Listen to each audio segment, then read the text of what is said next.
মানুষের হাতে দেশ থাকবে, ওই দিন আর এলাকা এইটা ওইটা নিয়ে চিন্তা করা লাগবে না। এই ভালো মানুষগুলোই আপনাদেরকে নিয়ে চিন্তা করবে। এই জন্য এই যে দিনাজপুরের সবচেয়ে খারাপ লাগছে বলতে, তারপরে বলছি, দিনাজপুরের সবচেয়ে পিছিয়ে পড়া যে উপজেলা, এই উপজেলাকে এগিয়ে নেওয়ার জন্য কোন দল নয়, কোন নেতা নয়, এখানকার সাধারণ মানুষকে সবচেয়ে গুরুত্বপূর্ণ ভূমিকা পালন করতে হবে।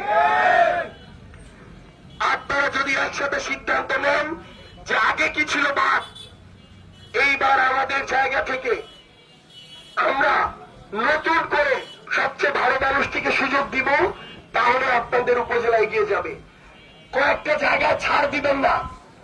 কেউ যদি আপনার কাছে ঘুষ চায়, সরকারি যেগুলো অফিসে হোক, থানায় হোক, স্বাস্থ্য কেন্দ্রে হোক, ভূমি অফিসে হোক, এটার প্রতিবাদ আপনাদের করতে হবে। এই প্রতিবাদ যদি করতে না পারেন, আজকে একজনের কাছে ওই খারাপ লোকগুলো হাত পেতেছে, কালকে 10 জনের কাছে পাতবে। এইভাবে একদিন আপনাদেরকে শোষণ করতে করতে আপনারা তাদের দাসে পরিণত হবেন। কোন যদি ভালো সরকারি কর্মকর্তা কর্মচারী থাকে, পুলিশ সদস্য থাকে, তাদেরকে যেমন সম্মান করবেন, খারাপ গুলোকে ধিক্কার দিবেন, প্রয়োজনে মুখে থুতু দিয়ে দিবেন।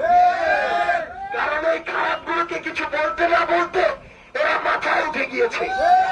এগুলোকে ছাড় দিতে দিতে এগুলো আপনাদের গলা চিপে ধরা শুরু করেছে। এই খারাপ গুলোকে আর ছাড় দেওয়া যাবে না। সে যেই দলেরই হোক, যেই পদেরই হোক, যেই মতেরই হোক, খারাপ মানে খারাপ, এর চেয়ে বড় পরিচয় আর কিছু হতে পারে না। আপনাদেরকে আমাদের জায়গা থেকে এইটুকু আহ্বান জানাই, আপনাদের এই উপজেলার যে সার্বিক বিষয়গুলো আমরা আমাদের প্রতিনিধিদের মাধ্যমে